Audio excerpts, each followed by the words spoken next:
everybody out there. This is Dane Carley, one of the trio from Tailboard Talk, the Fire Engineering Talk radio show, and one of the co-authors from Tailboard Talk also, a column that ran on Fire Engineering's website for a couple of years.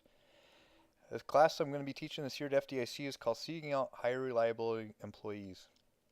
It kind of goes along with the theme that we've written about and talked about on our radio show, but this is something very specific.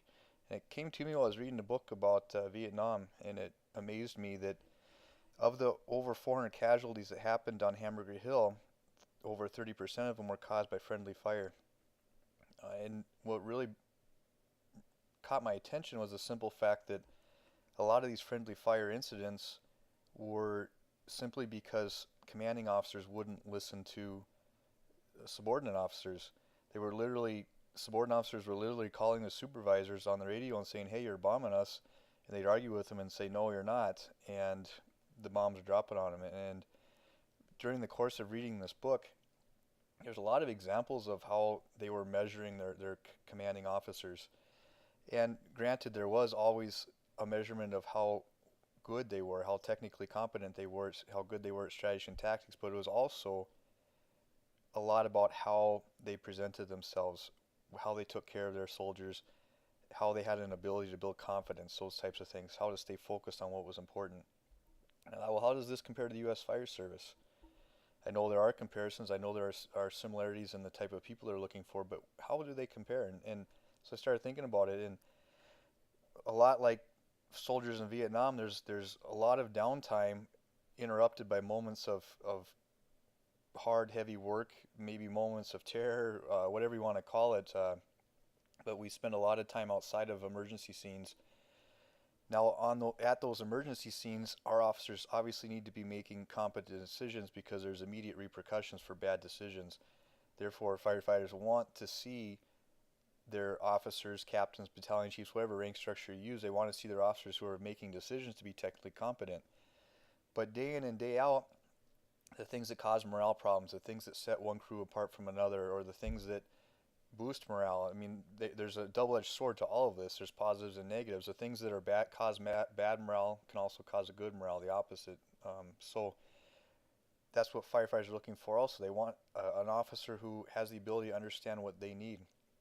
They want an officer that builds confidence. They want an officer who can stay focused on what is important. So what can we learn from the soldiers in Vietnam compared to U.S. Fire Service? Well, we can learn that firefighters do want technically competent officers. We can also learn that leadership is the cornerstone of firefighter safety and highly reliable employees. Unfortunately, our testing systems that you see used typically in the fire service don't always bring this kind of officer forward.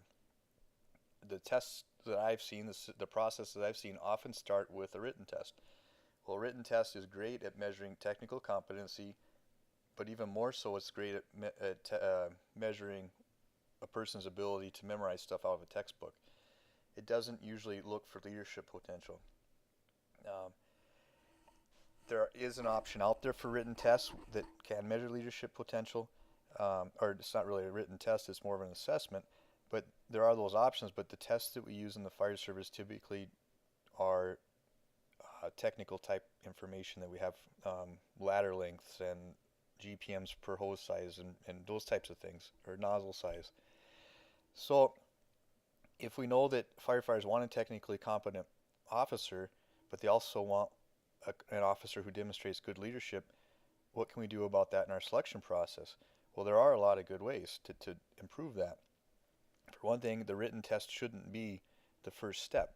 The written test should be part of the process because we want technically competent officers, but those written tests may be filtering out the potential leaders, because someone who's a good leader may not score quite as high on the written test, but someone who scores high on a written test may not be a good leader. And so we're not measuring everything that we're looking for in that written test.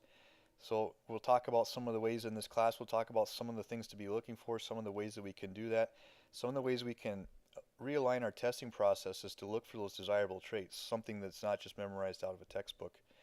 So come see us, come see me at FDIC. If you're interested, this class might help give you some ideas on ways to improve the fire service testing process or the process in your fire department and seek out some of those highly reliable employees who are also good leaders, who are also technically competent.